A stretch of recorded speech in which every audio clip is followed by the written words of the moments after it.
El siglo XIII estaba por terminar, y en el mundo conocido solo había un poder que sembraba un miedo absoluto. Un miedo que congelaba la sangre de reyes, y hacía temblar las murallas de las ciudades más fuertes. Es poder venía del este, de las vastas estepas de Asia Central. Eran los Mongols. Bajo el mando del gran Genghis Khan, habían creado el imperio de tierra continua más grande de la historia. Pero Genghis ya no estaba. Ahora el líder era su mito, Dua Khan, y el hambre de conquista de los Mongols estaba más viva que nunca. Ellos no conquistaban para construir imperios lujosos o para imponer una religión. Conquistaban por el simple hecho de hacerlo. Era su forma de vida. Su ejército era una máquina perfecta, una tormenta de hombres y caballos que había arrasado con todo a su paso. Imagina la escena. Miles de jinetes moviéndose como una sola criatura, capaces de cambiar de dirección en plena carga. Sus arcos compuestos podían lanzar flechas que atravesaban armaduras desde distancias increíbles. Su táctica favorita era la retirada fingida, huían del campo de batalla, haciendo que el enemigo, creyéndose victorioso, los persiguiera en desorden. Y entonces, de repente, se agarraban y los cercaban, acabando con ellos con una lluvia de flechas. Nadie, absolutamente nadie en el mundo conocido, había encontrado una forma consistente de vencerlos.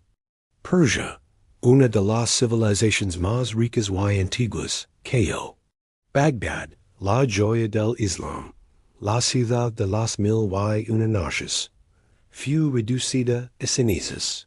Sus bibliotecas, llenas de conocimiento de siglos, se perdieron para siempre. Los principados de Rusia cayeron uno tras otro, y los Mongols, a los que los rusos llamaban la Horda Dorada, los gobernarían durante siglos. Cada victoria les daba más confianza, más recursos, más terror. Para ellos, el mundo era una pradera infinita para ser pastada. Y su mirada, inevitablemente, se dirigió hacia el sur, hacia la tierra de las riquezas legendarias, las especies que olían a paraíso, los templos cubiertos de oro, y los elefantes de guerra. India. En ese momento, el norte de India estaba dominado por el sultanato de Delhi. Lo gobernaba un hombre tan ambicioso y despiadado como los propios mongols, Alauddin Khalji. Alauddin no había legado el poder por herencia dulce. Había luchado, conspirado y asesinado para ligar al trono. Era un pragmático feroz, un estratega frío, que sabía que su reino era el siguiente en la lista de los mongols. Las noticias llegaban como golpes secos. Han cruzado el río Indo, decían los mensajeros, sin aliento. Su mero es como las joyas del bosque en otoño, distraen todo. No toman prisioneros. El ejército mongol, esta vez, no era una simple incursión de saqueo. Lo comandaba Kutlu Khwaja, nada menos que el hijo del mismísimo Dua Khan. Era una invasión a gran escala, con un claro objetivo: tomar Delhi y sumar sus riquezas al botín infinito del imperio mongol. Se estima que Kutlu Khwaja marcaba con más de 200,000 hombres, una cifra monstruosa para la época. Una nación entera sobre caballos. Para Alauddin y su corte, el sentimiento debió ser de una pesadilla hecha realidad. Habían oído las historias, los rumores exagerados, quizzes. Pero ahora la realidad golpeaba sus puertas. Podían casi oler el polvo que levantaban los caballos enemigos, sentir el leve temblor en la tierra que anunciaba su llegada. En Delhi, el pánico era un animal vivo que corría por las calles. Los mercados cerraron. Las familias ricas escondieron sus joyas. Los sacerdotes rezaban en las mezquitas y los templos por igual. Todos sabían lo que significaba la llegada de los mongols. No era un cambio de gobernante. Era el fin del mundo conocido. Alauddin Khalji, sin embargo, no era un hombre que se dejara dominar por el pánico. El miedo, seguramente, lo sintió. Pero lo usó como combustible para su mente fría. Reunió a sus generals en la fortaleza de Siri, su ciudadela. Las caras alrededor de la mesa serían severas, iluminadas por la luz de las antorchas. Todos eran guerreros veteranos, hombres que habían luchado en 1000 batallas contra reinos indios. Pero esta era diferente. Esta era contra el mismo demonio de las estepas. Los mapas se desplegaron sobre las mesas. Las opciones eran terribles. Salir a campo abierto e enfrentarlos era, como todos sabían, un suicidio. La caballería ligera de Delhi era buena, pero no podía compararse en movilidad y puntería con los arqueros de caballo mongols. Serían llevados a una trampa, rodeados y aniquilados. La otra opción era encerrarse en Delhi y resistir un asedio. Pero un asedio mongol no era un simple bloqueo. Era un martillo constante, un asalto psicológico y físico que podía durar meses, hasta que el hambre y la enfermedad hicieron su trabajo. Y Alauddin no podía estar seguro de que sus murallas aguantarían eternamente. Mientras se observan estas opciones desesperadas, los ojos de Alauddin deberán posarse en uno de sus comandantes. Un hombre que no era su pariente, en hay quizás su amigo más cercano, pero en cuyo valor y lealtad podía confiar ciegamente. Su nombre era Zafar Khan. Zafar Khan era un Malik un noble y un general de alto rango. No era un Rajput hindú, sino un musulmán de origen turco o afgano, como la mayoría de la élite de Delhi. Las crónicas de la época lo pintan con una palabra por encima de todas. Bahadur valiente, temerario. El tipo de hombre que lideraba desde el frente, cuya espada siempre era la primera en chocar con el enemigo, y la última en detenerse. En una corta línea de intrigas, Zafar Khan era un soldado puro. Su honor estaba en el campo de batalla. Y fue este hombre a quien Alauddin decidió confiar la parte más peligrosa, y quizás la más crucial, de su plan. Un plan que era una apuesta desesperada, una jugada de ajedrez, donde la pieza más valiosa debe sacrificarse para tener alguna posibilidad de ganar. Alauddin dio sus órdenes, con el grueso del ejército y la administración, se quedaría dentro de los murales de Delhi, fortificaría la ciudad, prepararía armas de asedio, almacenaría comida, haría que Delhi pareciera un aviso imposible de morder. Pero al mismo tiempo necesitaba cambiar el yugo.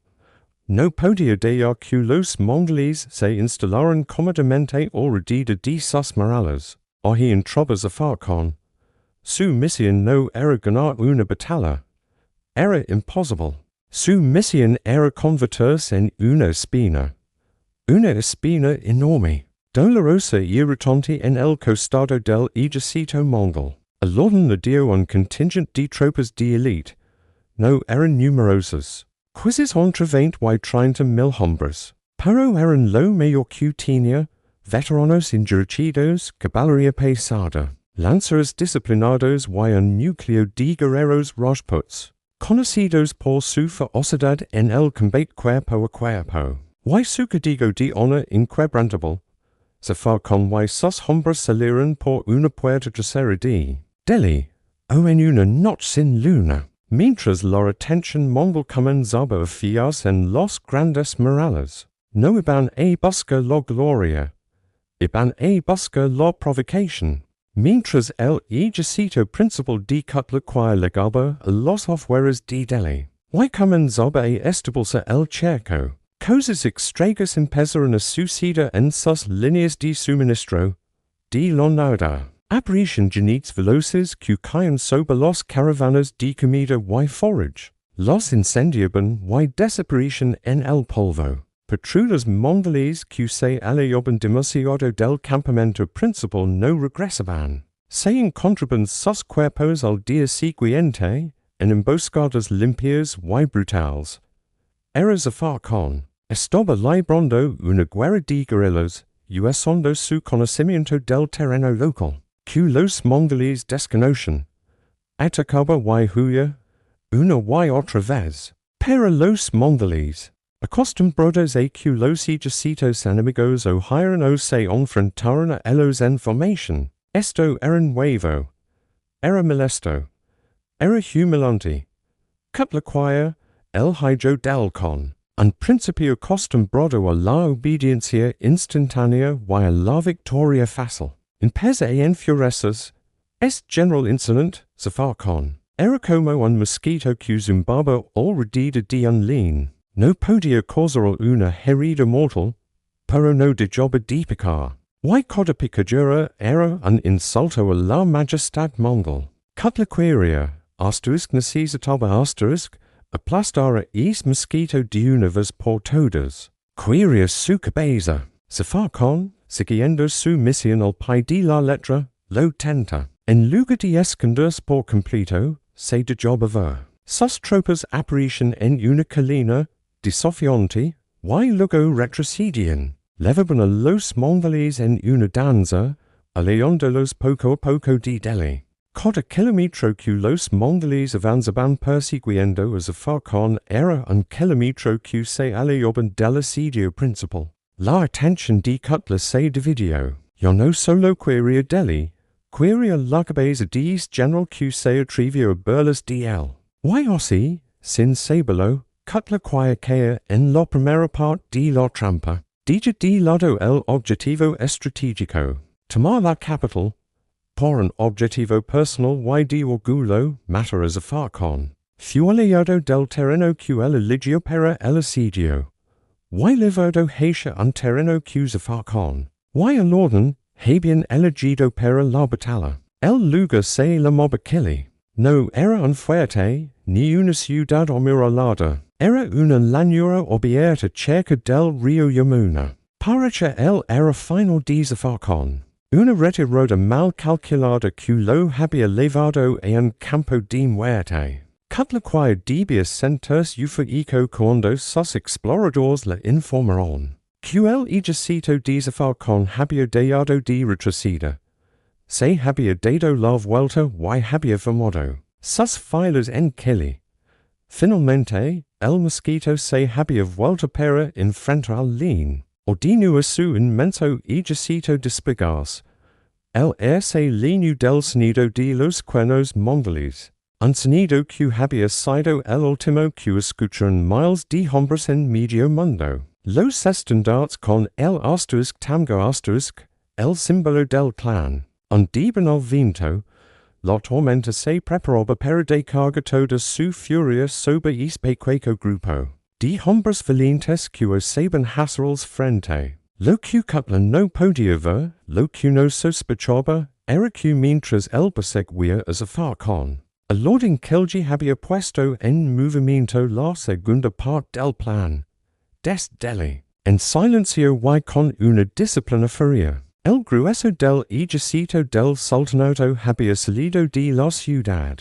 No para atacar el campamento mongol ahora semi-abandonado, sino para moverse en un gran arco. Usando el terreno para ocultarse, y dirigirse hacia Kili. Zafar Khan no estaba solo. Era el cebo. Y el cebo había llevado al león justo al lugar donde el cazador había preparado su trampa. La batalla por la supervivencia de India estaba a punto de comenzar. Y todo dependía de que un hombre y sus soldados aguantaran, contra toda esperanza, el primer y más terrible embate del ejército más temido del mundo, El plan de Alauddin Khalji era una opuesta terrible y fría. Lo que le pedía a Zafar con no eran. Acto de heroísmo común.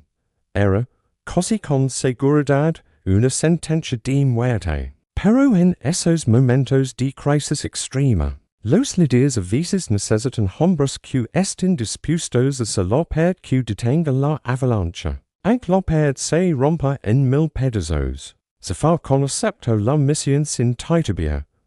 No era entendía los riesgos mayor que nadie. Pero era un soldado, y su sultan le había dado una orden. Además en su corazón de guerrero, debía verlo no solo como un sacrificio, sino como la oportunidad de llevar a cabo la acción más importante de su vida, enfrente al mismísimo demonio de los estepes. Así que, mientras Delhi se traba como un pupo de hero, Zafar con y sus hombres salieron. Los Rajputs eran una casta de guerreros hindús legendaria. Pero ellos, la guerra no era solo un trabajo, era su asterisk dharma asterisk, su deba sagrado. Vivian por un código de honor llamado asterisk kshatriya asterisk. La deshonra era peor que la muerte. Peleban con una ferocidad y una habilidad con la espada que inspiraba respeto incluso en sus enemigos. Muchos servían como mercenarios o como aliados leales a los sultanes de Delhi. Pero ellos, unidos a Zafar con en esta misión desesperada era la forma más pura de cumplir con su destino, morir luchando con honor en un campo de batalla. La primera tarea de Zafar con fue convertirse en una pesadilla para los mongoles. Imagina la situación desde el punto de vista de Kutlaquaya. Él ligó las afueras de Delhi con su ejército invencible, listo para repetir lo que hicieron en Bagdad. Esperaba al enemigo formando filas frente a la ciudad para una batalla decisiva, o encerrado tras los muros, temblando. En lugar de eso, encuentra las puertas cerradas y un silencio inquietante. Y luego, comienzan los problemas, una macana. Se despierta con el humo de sus almacenes de forage incendiándose a lo lejos. Envía un grupo de jinetes a investigar. Y ese grupo no regresa. Días después, una caravana de suministros que venía desde el Indo es atacada. Los testigos que logran escapar hablan de jinetes veloces que bajaron de las colinas, gritando consignas en una lengua extraña, matando a los guardias y levandos o destruyendo todo. No dejaban rastro, solo polvo y cadáveres. Pero los mongoles, esto era insoportable. Estaban acostumbrados a los amas de la llanura, los reyes de la movilidad. Nadie les hacía este tipo de guerra sucia. Era como si él mismo los atacara. La frustración en el campamento mongol empezó a crecer. Los soldados, que esperaban un saqueo rápido y glorioso, estaban ahora nerviosos, mirando hacia las colinas cada vez que salían a buscar agua o pasto para los caballos. Kutlaquaya era joven, hijo de un con, lleno del orgullo de su pueblo invicto. Cada ataque de Zafar con no era solo un dardo logístico, era una bofetada en su rostro, un insulto a su autoridad. En sus consejos de guerra, sus generales más experimentados quizzes lo advirtieron. No nos distraigamos, Delhi es el objetivo. Estis solo un zorro molestando. Si nos separamos, para perseguirlo, podemos caer en una trampa. Pero el orgullo y servicios un consejero más fuerte que la experiencia. Para Cutler, Zafar con no era un general enemigo, era una obsesión personal. Quería colgar su cabeza de su estandarte. Y Zafar con, astutamente, le dio justo lo que quería ver. Una oportunidad. En lugar de desaparecer por completo, Zafar con comenzó a actuar como un cazador que deja un rastro débil para una bestia maya. De job que pequeñas partidas mongoles lo vieron a lo lejos. Cuando enviaban una fuerza considerable contra él se retiraba, pero no demasiado rápido. Los llevaba en una persecución. Kilometro tras kilometro a leon de los de Delhi. Fu una retirada calculada una danza mortal. Zafar continua que mantener a los mongoles lo suficientemente interesados. Como para que lo siguieran. Pero lo suficientemente lejos como para no ser atrapado y destruido de inmediato. Sus hombres debían estar exhaustos. Dormían poco, comían lo que podían. Siempre en la silla de monta. Pero la lealtad hacia su comandante y la ferocidad de los Rajputs los mantenían en movimiento. Finalmente, Zafar con los lleva al lugar elegido, Kili. No era un lugar fortificado. Era una llanura abierta, pero con algunas características clave. Estaba cerca del río Yamuna, lo que limitaba las direcciones por las que se podía maniobrar. Tenía algunos terrenos ligeramente elevados en los flancos. Why? Lo más importante, estaba lo suficientemente lejos de Delhi como para que Cutler se sintiera seguro de que Alauddin no podría llegar a tiempo para ayudar. Cuando Zafar ordenó a sus hombres detenidos y formar filas en Kili, un silencio extraño debía caer sobre ellos, detrás de ellos, en el horizonte. No estaban los murales protectores de Delhi, solo estaban el cielo abierto y la tierra polvorienta delante de ellos. El horizonte comenzó a oscurecerse. No era una tormenta de arena. Era algo peor. Era el ejército mongol desplegándose. Primero llegaron los exploradores, pequeños grupos que recorrían los flancos como lobos, olfateando. Luego las columnas principales, una marea interminable de jinetes. El sonido era ensordecedor. El retumbo de cientos de miles de cascos, el relincho de los caballos, el choque metálico de las armaduras, los gritos guturales en una lengua que sonaba a hierro y viento. Para los hombres de Zafar ver esa fuerza desplegarse debía ser un momento de puro terror. Muchos de ellos seguramente cruzaron miradas, apretaron los pupos alrededor de sus lanzas, murmuraron una última oración. Sabían por que estaban allí. Sabían cuál era su trabajo. Pero sabelo no hacía que el miedo desapareciera. Lo convertía en algo más profundo, en una determinación fría y triste. Zafar en el centro de su formación, debía recorrer las filas a caballo. No dio un discurso grandioso. Probablemente solo mira sus hombres a los suyos, a no por a no. Asintiendo con la cabeza. Su presencia misma era el mensaje. Estoy aquí con ustedes. Moriremos aquí, juntos. Y les haremos pagar caro cada paso. Él no formó a su ejército para una batalla móvil. Sabía que no podía ganar a los mongolíes en su propio juego. En lugar de eso, los formó en una masa compacta, una formación defensiva, férrea. En el frente, puso a los lanceros, con sus largas picas clavadas en el suelo, formando un bosque de puntas de acero. Detrás, a los soldados con escudos grandes y espadas curvas, listos para cubrir cualquier brecha. Los arqueros se colocaron en el centro y en los flancos, protegidos. Los Rajputs, con sus armaduras brillantes, estaban en puntos cruciales, como rocas humanas. Era la formación de un hombre que planea aguantar. Sir Onyong. Katlu Kwaya ordenó el ataque sin dudarlo. Primero, envió a sus arqueros a caballo. Fueron como un enjambre. Las flechas comenzaron a caer sobre los hombres de Zafar como granizo mortal. Pero la formación no se rompió. Los escudos se levantaron como un techo.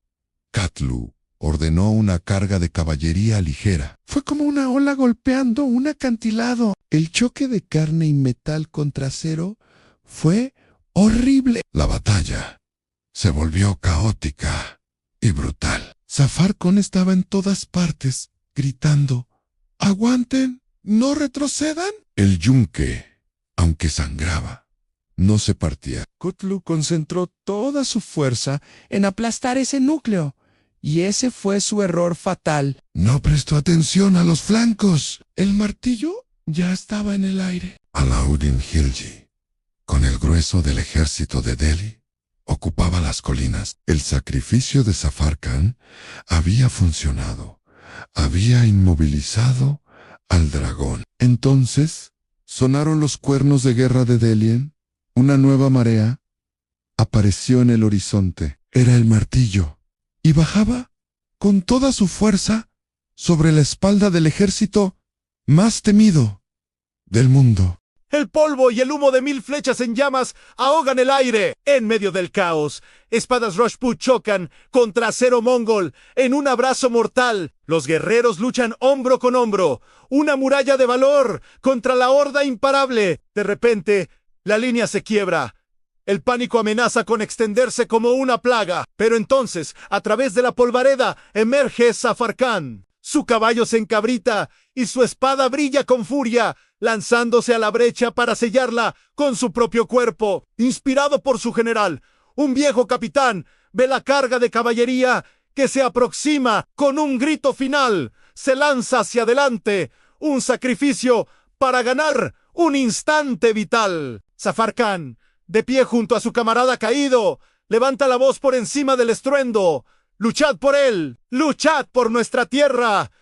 ¡Hasta el último aliento! La batalla aún no ha terminado. Si quieres conocer más historias de valor, suscríbete. Los horas siguen pasando. La tarde empezó a caer. La luz se volvió dorada y larga, iluminando de manera fantasmal la carnicería. Los hombres de Zafar Khan estaban al límite de su resistencia física y mental. Muchos luchaban ya, de manera automática, movidos solo por el instinto y la lealtad al hombre que seguía a su lado. Zafar Khan mismo estaba herido.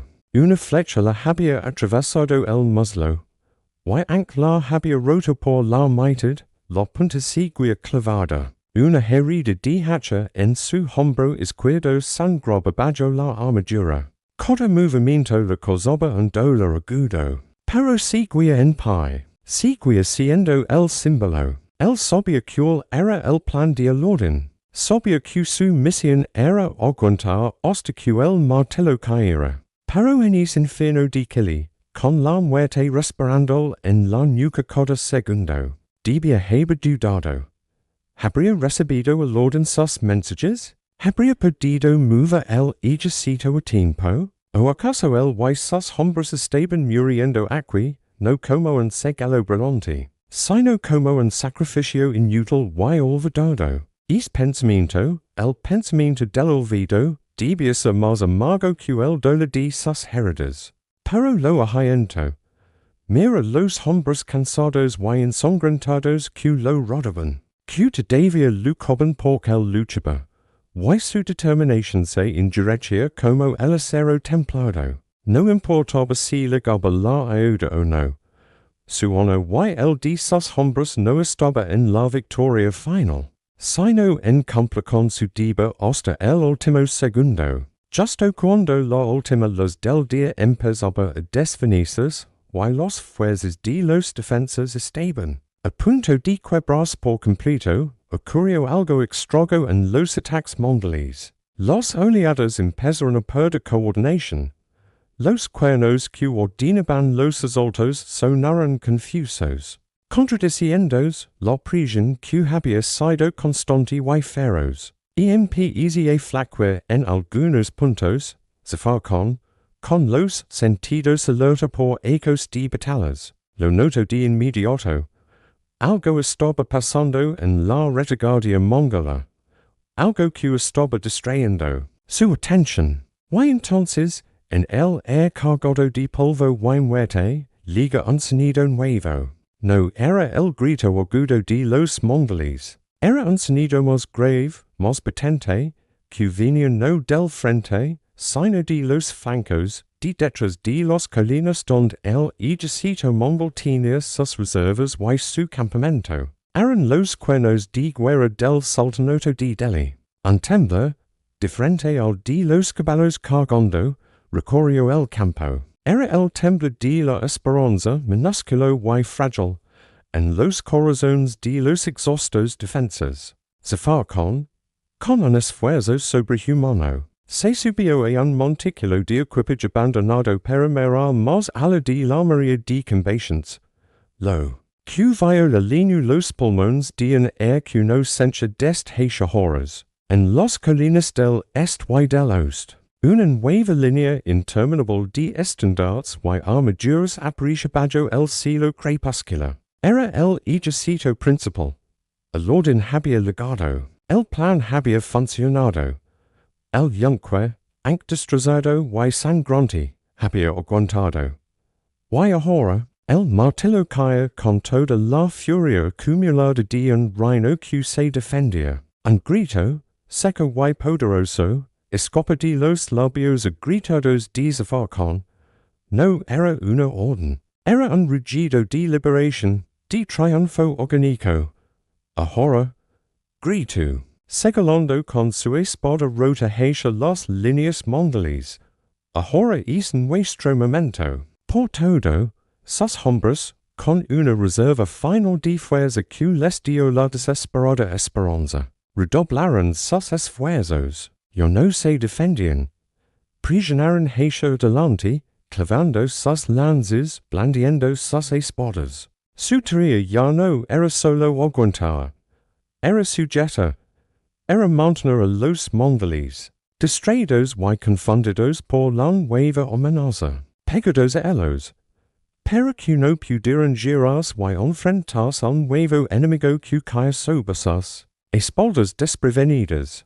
La batalla de Kili entró en su fase final. El ejército mongol, el más temido del mundo, se encontró de repente atrapado en la peor de los pesadillas. Luchando en dos frentes a la vez, con la movilidad que era su alma completamente anulada. Y en el centro de todo aquel torbellino, un hombre herido y su reducido grupo de leales, que habían hecho posible lo imposible. El sonido de los cuernos de Delhi no fue solo un sonido, para los hombres exhaustos de Zafar fue como una bocanada de aire fresco en medio de un incendio. Fue el sonido de que su sacrificio no había sido en vano. Pero para el ejército mongol, fue el sonido de la pesadilla hecha realidad. Hasta ese momento, los mongoles de Kutlaquaya habían tenido una atención única. Aplastar ese núcleo de resistencia turco que era Zafar habían concentrado todas sus fuerzas, su furia, su orgullo en ese punto. Sus espaldas y sus flancos estaban casi desprotegidos, confiando en que ningún ejército enemigo sería tan tonto como para atacarlos por sorpresa, y menos en campo abierto. La aparición del ejército de Alauddin fue un golpemaestro de estrategia y tiempo. No llegaron por un solo camino, emergieron como fantasmas de la tierra, desde múltiples direcciones a la vez. Aprovechando el terreno y el polvo que ellos mismos levantaban. En el flanco izquierdo mongol, aparece la caballería pesada de Delhi, lanzas con armaduras relucientes montados en caballos más grandes que los de los estepes, que se lanzaron cuesta abajo con el impetu de un alad. En el flanco derecho, la infantería formó una pair de escudos que avanzaba al ritmo de los tambores, empujando y encerrando. Y desde la retaguardia, por donde los mongoles tenían sus bagages y sus caballos de reserva, aparecieron arqueros y jinetes ligeros, incendiando las carretas y sembrando el caos total. El efecto fue instantáneo y catastrófico para los mongoles. La confusión los paralizó. Un soldado mongol que estaba a punto de lanzar una flecha contra la línea de Zafar de repente sintió que a su izquierda el mundo se venía abajo con el estruendo de una carga de caballería. Otro, que preparaba su caballo para un nuevo asalto. Vio como a su derecha sus compañeros huían despavoridos de una lluvia de flechas, que venía de donde no debía haber nadie.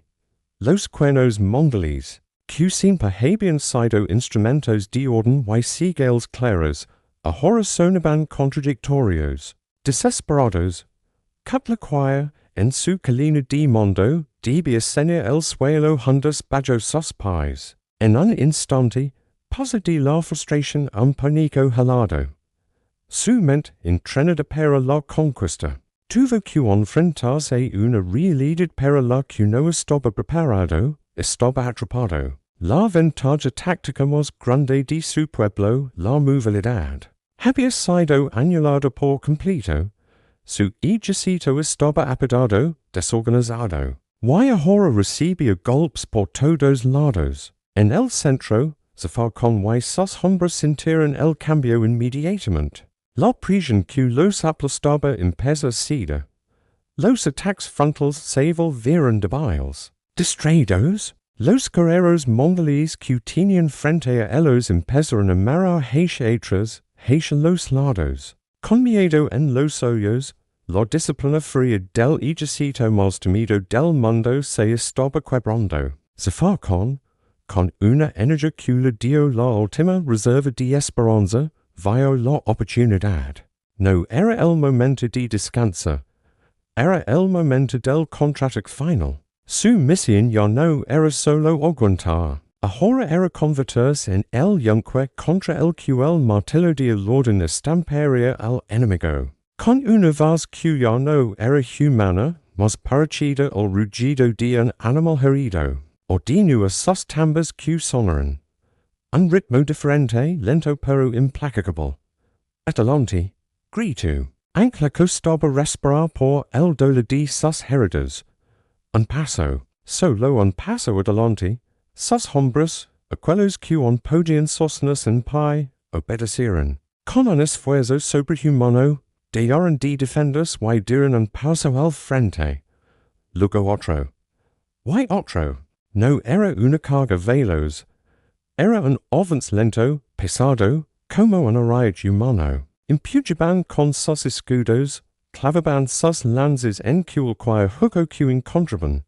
Los Rajputs, con sus últimas fuerzas, se abrían paso con sus espadas, cortando a través del caos mongol. Cada metro que avanzaban aumentaba el pánico en las filas enemigas, que ahora estaban siendo comprometidos desde el frente por Zafar-Con y desde los flancos. Y la retaguardia por Alauddin. La batalla perdió toda forma de orden. Se fragmentó en mil combates individuals. En pequeños círculos de violencia, un grupo de soldados de Delhi, liderados por un joven oficial ansioso por probar su valor, se abría paso hasta donde luchaban los Rajputs de Zafar-Con.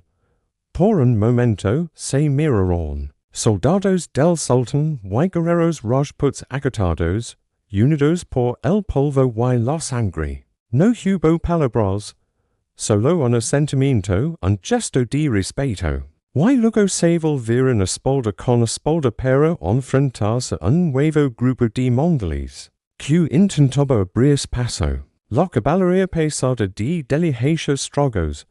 Los caballos mongoles, más ligeros y ágiles para las tácticas de flechas y retirada, eran rodeados por la masa y el poder de los caballos de guerra indios. Los lanzadores de Delhi, con una ventaja de alcance, ensartaban a los jinetes mongoles antes de que pudieran acercarse lo suficiente. Para usar sus sables, la oscuridad empezó a caer, pero la batalla no se detuvo.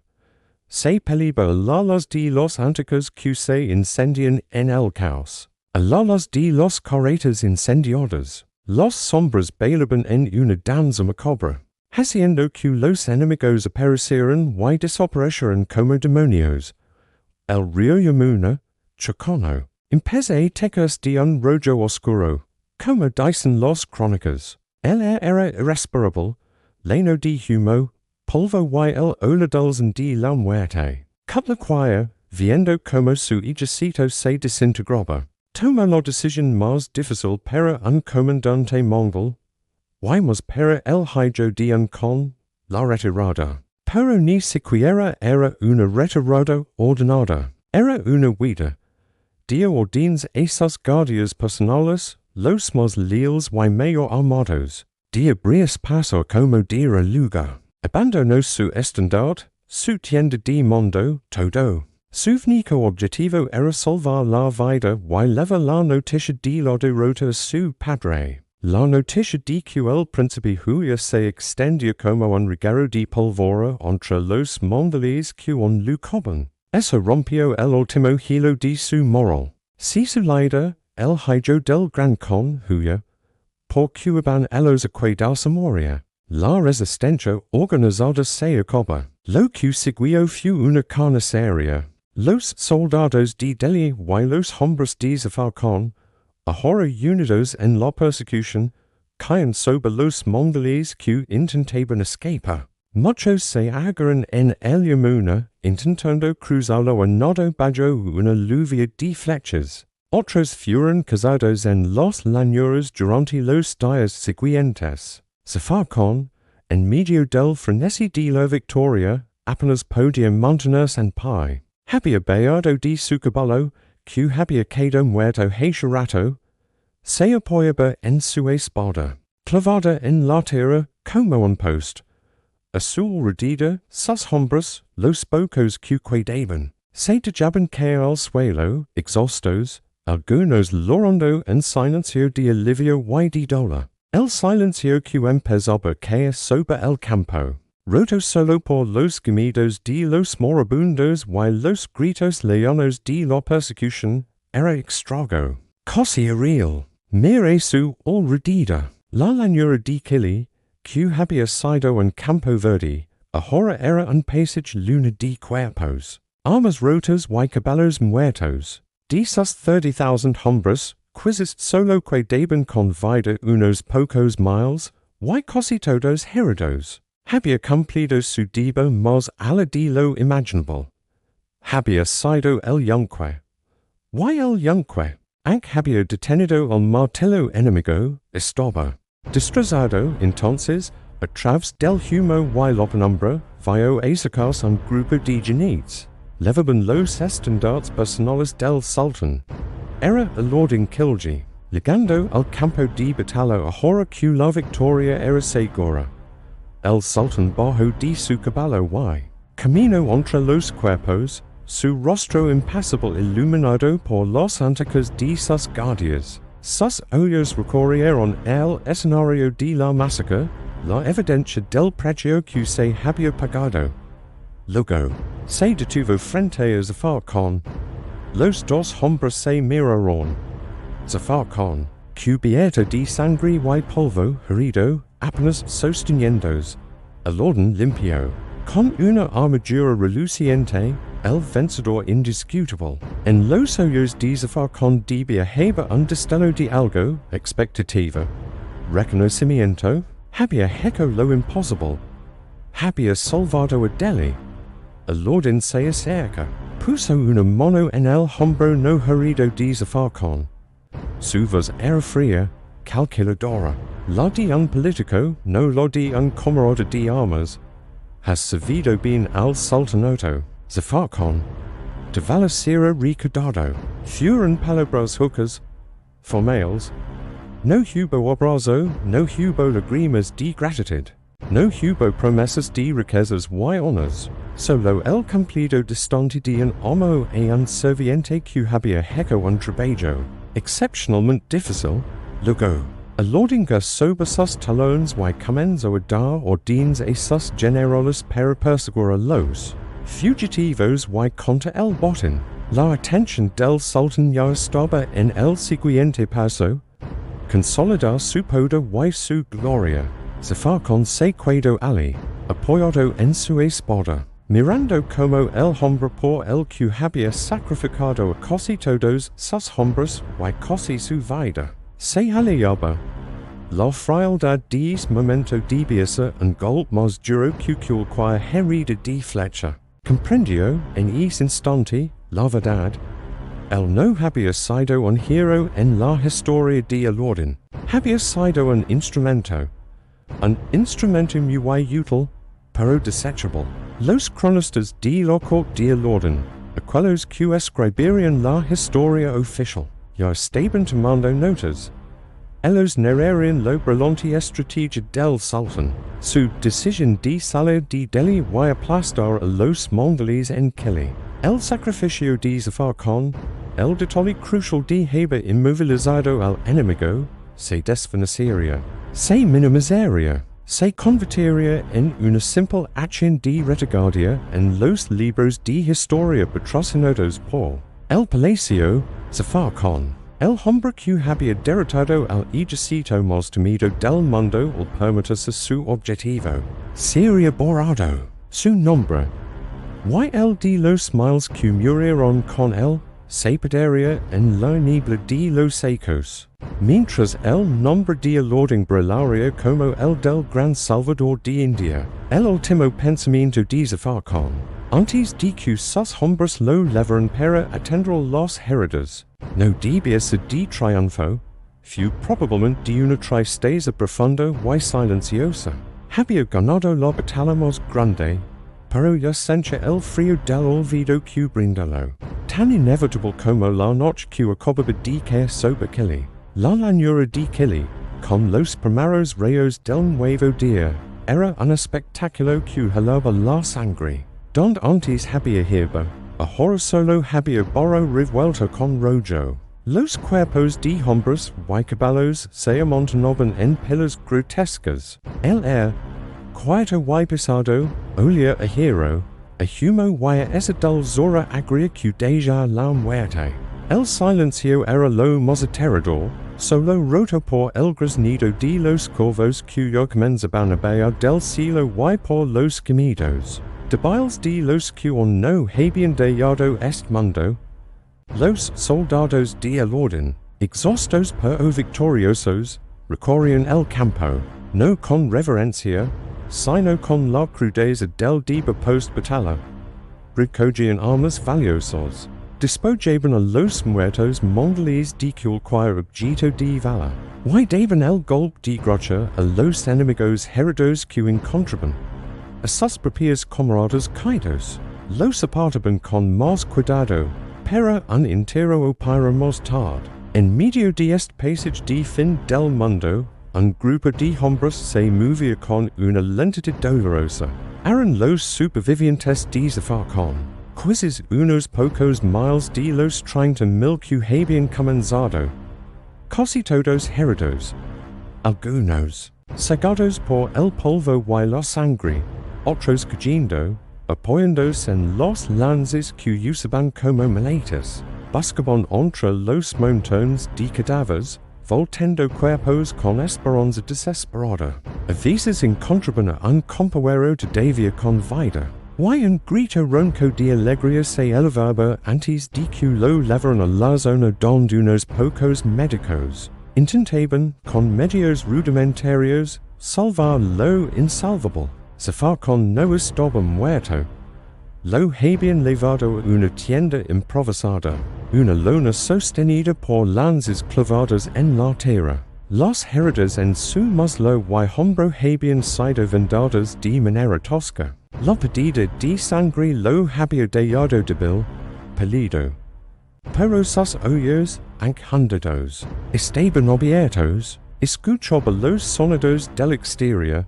Los órdenes cortantes de los oficiales de Alauddin, el llanto de algún hombre. No escuchaba su nombre. Nadie venía a ver al hero de la batalla, un joven oficial Rajput, con el brazo en cabestrillo, entró en la tienda. Se acerca y se arrodilló con dificultad. Malik Zafar Khan dijo, su vos quebrada. Hemos vencido. Hayan como ratas. Zafar Khan asintió lentamente. No preguntó a qué costo. Lo podía ver en los ojos del joven, en el vacío que había detrás de su alivio. ¿Y él? Preguntó Zafar Khan, su voz apenas un susurro. El joven Rajput bajó la mirada. No hacía falta aclarar quién era él. El sultan ha establecido su campamento en la colina norte. Sus cronistas ya están con él. Hablan de una gran victoria del sultanato.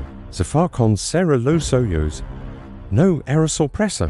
Lo había sentido en el momento en que Alauddin le puso la mano en el hombro. Why le dio los grudges con la frialdad de un contable. Su victoria. La victoria de sus hombres yo no les pertenece.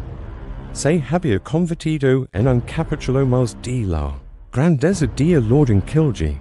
Mientras tanto, en la colina norte, el ambiente era muy diferente. Alauddin, limpio y cambiado de ropa, estaba sentado en una silla plegable. A su alrededor, sus generals más cercanos, y varios escribas con tablas de cera, anotaban cada una de sus palabras. El sultán hablaba con voz clara y firme, construyendo la historia en ese mismo instante. Y entonces, viendo la arrogancia del enemigo, decidí que no bastaba con defender Delhi. Ordené mi ejército prepararse. Salimos de la ciudad con determinación y, con la bendición de Ella, levamos a los mongols al terreno que yo había elegido. Kili, aquí, con la fuerza de nuestra fe y nuestro valor, los aplastamos. Uno de los escribas levantó la cabeza. Y la acción del Malik Zafar Khan, oh Sultan, ¿cómo debe ser registrada? Alauddin hizo una pausa breve, calculadora. Zafar Khan cumplió con su deber como leal servidor. Siguiendo mis órdenes precisas, hostigó al enemigo y lo destruyó. Fue una parte útil del plan. Lo dio como se hablara de una unidad de exploradores. No del hombre que había sujetado a todo el ejército mongol durante horas, pagando con la vida de casi todos sus hombres. El escriba asintió y anotó, asterisque, una fuerza de distracción, bajo el mando del Malik Zafar Khan, actual conforme a las instrucciones del sultán. Asterisk, así, con unas pocas palabras, la verdadera hazana, el sacrificio monumental, era reducida a una nota al pie. Un hecho útil. El nombre de Zafar Khan empezaba su viaje hacia el olvido. Pasaron los días. La noticia de la increíble victoria se extendió por todo el sultanato, y más allá. En Delhi, la gente salió a las calles a celebrar. Alauddin Khalji entró a la ciudad bajo una lluvia de pétalos, un héroe indiscutible. Se acuñaron monedas proclamando su triunfo sobre los demonios mongols. Su poder se consolidó como nunca. Se volvió más absoluto, más temido, más rico. La derrota de Kili alejó la amenaza mongol durante ecos. Fue un punto de inflexión. Why, ¿qué fue de Zafar Khan? No hubo desfile para. No hubo tierras ni títulos especiales. Sus heredas, mal curadas en el campo, lo dejaron con una collera permanente y un dolor crónico en el hombro. Fue recompensado, sí, pero como se recompensaba a cualquier general competente. Con algo de oro y quizás un pequeño aumento en su asignación. Nada que se comparara con la magnitud de lo que había hecho. Lo que él y sus hombres esperaban no era solo oro. Era reconocimiento. Era que la historia supera la verdad. Y eso les fue negado. Alauddin, un maestro de la política, sabía que los héroes populares pueden volverse rivals peligrosos. Un hombre que había logrado lo imposible, que inspiraba una lealtad fanática en sus soldados, era un foco de poder alternativo. Mejor guerra que su nombre se desvaneciera. Mejor que la gloria fuera únicamente para el trono. Zafar Khan vivió sus ecos posteriores, como un comandante más, pero algo en él se había apagado. La herida física no es nada comparada con la herida del alma. Ver como en las cortes, en las canciones de los bardos, solo se alababa genialidad estratégica de Alauddin, debió ser un veneno lento. Sus compañeros de armas, los que sobrevivieron a Kili, lo visitaban. Compartían con él, en la intimidad de su casa, El verdadero recuerdo, Sabian lo que había pasado. Pero fuera de esas cuatro paredes, la historia oficial era como un muro de piedra. Con el tiempo, Zafar Khan enfermó, probablemente por las secuelas de sus heridas y la amargura. En su lecho de muerte, rodeado por su familia y por algunos de aquellos viejos soldados Rajputs y turcos de Maradadura, la conversación no fue sobre riquezas o poder. Fue sobre Kili, sobre el nombre del viejo capitán Rajput que se había sacrificado para, sobre el sonido de las flechas, golpeando los escudos, sobre el momento en que vieron ligar los estandartes de Delhi en las colinas. Uno de los viejos soldados, con lágrimas en los ojos, le dijo, nunca lo olvidaremos, Malik, nosotros no lo olvidaremos. Zafar Khan lo miró, tal vez sonrió, un gesto triste.